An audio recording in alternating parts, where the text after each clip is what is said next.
One thing too that we'll see sometimes is when we're asked to factor one of these, and factor by grouping is probably the best way to do that, because I don't see anything that's common to each of these terms. So I have to kind of explore factor by grouping to see if it does factor.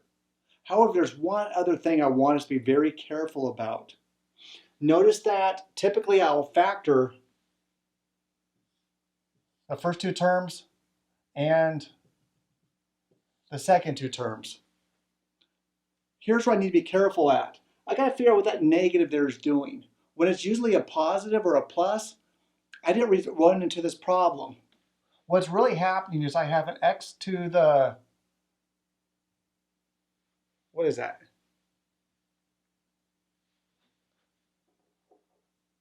Just an xy plus a 5x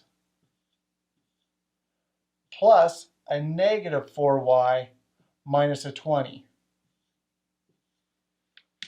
Once I do that, I'm able to go ahead and look at these two things separated by a positive. And that's just to help make sure that I don't lose a negative in this problem at all. And this is what's going to trip up a lot of us, is exactly that type of an idea.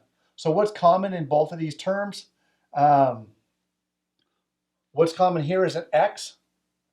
So I can pull out an x. I'm left with a y plus a 5. And the second one, what's common? Looks like a negative 4 is common to both of those. And then what's left is a y plus a 5. From there, you're able to see common terms in both of those, and I can factor them out. And I'll do that in a second. One thing, though, that I want to bring to your attention is that as you're grouping, you want to start to look a step ahead in your mind to get a sense of, am I going to factor it in such a way that I see something this equal, the same in both sets of terms, something that's able to be a common factor to both of those. So sometimes it's good to kind of look ahead, and from here and here, I'm looking to find out what's possibly common, and I'm going to factor that accordingly. All right, back to here, pull out a y plus a 5. And I'm not just pulling out y plus a 5, I'm pulling out the quantity y plus a 5. Parentheses are very important. And then the distributive property reminds me that I need to have the other set of parentheses, and what's left is an x minus a 4. And there's my final result. I could check that, which is not a bad idea, because we remember how to multiply binomials.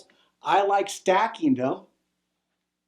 Y plus a 5 times an x minus a 4. Negative 4 times a 5 is a negative 20. Negative 4y. X to the 5 is 5x. And xy. Add up all my like terms. I have an xy. I have a positive 5x. I have a negative 4y. And I have a negative 20. And I get back to my original problem. So the check does work out. You can also do FOIL if you want. First times first, xy, outers, minus 4y, inners, plus a 5x, outers, minus a 20. And although it's in a different order, I did get to the same result. I can flip those two terms around and get to the exact same spot.